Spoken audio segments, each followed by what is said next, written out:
Hello, this is Susan at Hillside Homestead, and today I'm going to try to finish up my citron preserves I'm making. I'm very excited about this because this is all about my mincemeat journey. I haven't made good traditional mincemeat in several years, and so that gets made at Christmas time, but I've got to start now to procure all the ingredients that I need. So citron, what are citrons? This is a citron. This is what it looks like when it's cut in half. The citron is sort of the ancient parent of all citrus fruits. I'll come around here and show you a little closer. So there's the whole citron.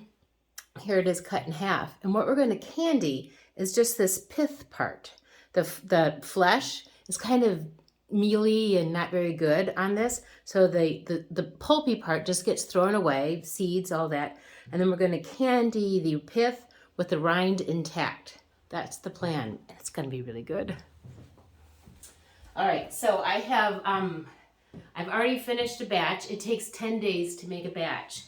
So in the pot here, I cooked down, let's see, I had 5 pounds of fruit and 7.5 pounds of sugar. Yes, I said 7.5 pounds of sugar to 3 quarts of water.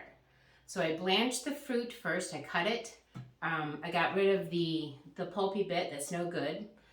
Blanched it for a bit to cook it, and then I boiled the syrup, and I boiled the fruit in the syrup for about 6 or 7 minutes. Then I let it cool, and then for the following 10 days after that, I took all the fruit out and reboiled the syrup, and then dropped the fruit in right after the boil was done and the heat was off, and leave it to cool. So it has concentrated, the syrup's gotten very thick and sticky, and the preserves have become translucent. So what I'm going to do, hopefully it won't make too much sticky mess, I'll take some of these out, and first I'll show you. Let me get some of it out. You can see how sticky it is. Pretty sticky. There we go. Let me bring this closer to the camera where you can see. So there is the citron, and you see compared to the way it was here, how much it's cooked down and become translucent, and the syrup is very thick. So I'm going to keep this in a canning jar, and I'm going to use the modern convenience of refrigeration and keep it under refrigeration. But I'm going to do a little hybrid historic preservation method on that. So I'm not quite sure what size jar I need, but I'm going to go with this 1/2 gallon jar. So I'm going to slide in these pieces of citron. There we go.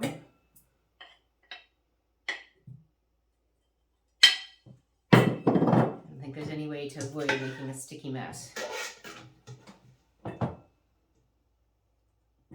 we go.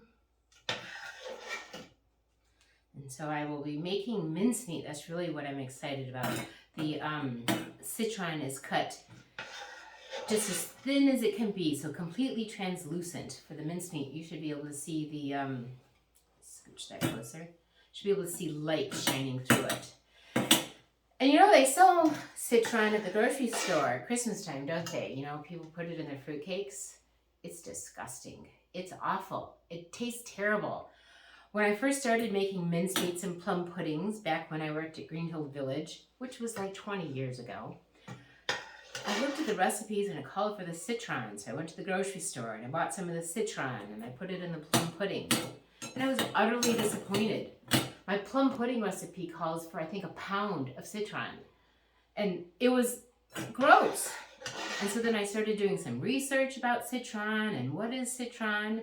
And I realized, like many things, you know, the modern industrial food process actually takes the flavor out of a lot of stuff and kind of ruins food. Of course, this is a real pain in the butt to make. It's a lot of work. And gosh, for a whole other video, then there's a citron melon thing that a lot of women in the United States grew in the 19th century. It was a melon that you could grow, and an even more complicated process to preserve it, more than 10 days, and a lot more complicated cooking process to make a melon taste like this lemony citrus fruit. Because the citron, a fresh citron, might not have always been available. Now that's some research I'm going to do to really find out what was the availability of these fresh citrons in the 19th century. lots of times I'm very surprised by how available things were. We tend to think of them as backwoods people, and that was not always the case. All right, I'm working on getting to the bottom here. I wonder if I'm going to be disappointed with my packing job. I might whack that jar on the table a little bit. All right, let's get this all in here.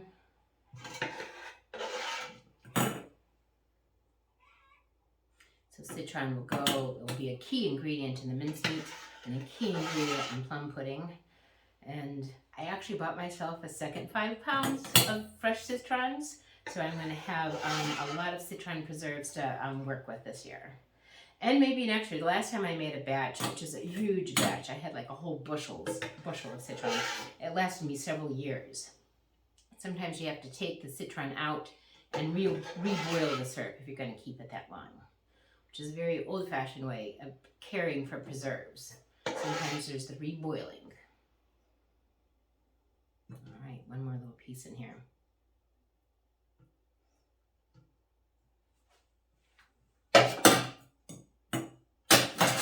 Let's see if we can get those guys down there a little bit. Because then after I pour the syrup in here, because I want to keep the citron covered with the syrup while it's being held. And like I said, I'm going to use modern refrigeration to really help me that way. There we go, that looks pretty good. Let me show you closer. There it is on the jar. Now to add the syrup.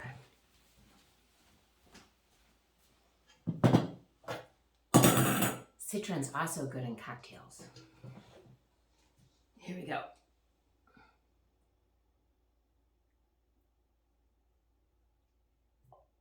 That's kind of heavy. There we go. All right, let's stop there. See how we are.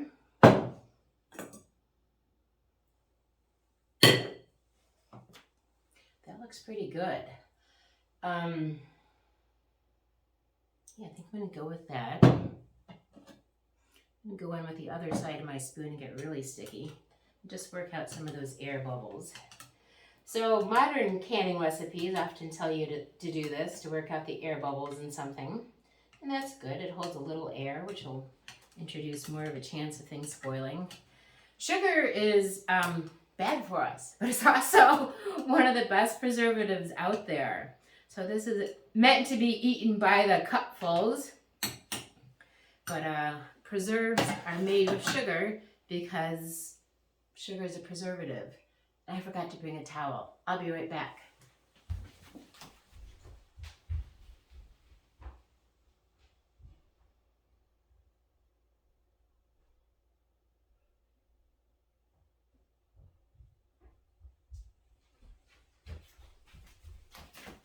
I'm back. Sorry about that. One day I'll learn how to edit. So my citron's all in here. So the little hybrid preservation process I'm going to use is I'm going to put a brandy paper on this. So I'm going to keep it in this nice canning jar, half-a-gallon jar, which is sort of still an old-fashioned thing. I know we all use them today. Many of us do. Let's put this one to the side. Ah, dang it. I meant to leave one out so that we could cut into it. All right, here we go. I'm just going to pull one out. There we go. And we'll cut into it, see if we can get it really thin.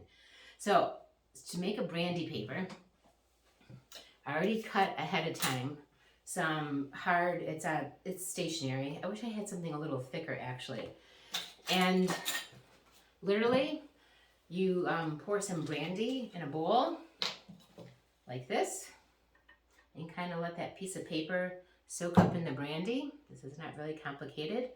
So brandy, vodka, whiskey would work in this category. Spirits, bacteria doesn't really grow in spirits. So now we got a piece of paper soaked in brandy. And that goes right inside on top. And actually, I probably could have added more syrup. I'm going to redo that. It's a little forgiving. I think I'll add a little bit more syrup. And the syrup is also going to act as sort of a vacuum seal on that fruit. I'm going to bring it up a bit. That way it'll be more at the shoulder of the jar. And my paper I cut will be more the right size. And will exclude the air even better. And then I'm going to keep an eye on this in the refrigerator. Every couple weeks I'll check it if I'm not using it to make sure that it's not getting moldy on top. Because in the old jam recipes, so back into the paper, back into the brandy, the old jam and jelly recipes would tell you to keep, you need to monitor your foodstuffs and make sure they're holding well and rotating the stock. And if you do see that your jams or jellies, your fruits, well, jams or jellies, not fruits, are starting to mold, you're supposed to take the fruit out and reboil the syrup. And I've done that with this. Here we go. All right. Now I'm having trouble. Let me get this guy in there. Here we go. That is pretty good. It's a little lopsided. Not completely happy with my method here. Bear with me. Here we go. Excellent. That's much better. Okay, got a good seal on that. And here, I'll bring it up to the camera and see if I can show you a little bit better so you can see. Later this summer, I'm going to do a video about just jams and jellies and the additional thing that goes with it, egg papers. But there it is. I can't really show you because it's going to jostle my syrup too much. And then I'm going to tap it with brandy because, a little extra, it's always a good idea. Here we go. Okay. There we go. Almost done. A little splash of brandy on top just for an extra preservation and flavor. All right. Candied citron, step 1 in my mincemeat journey. Thanks for watching. Bye-bye.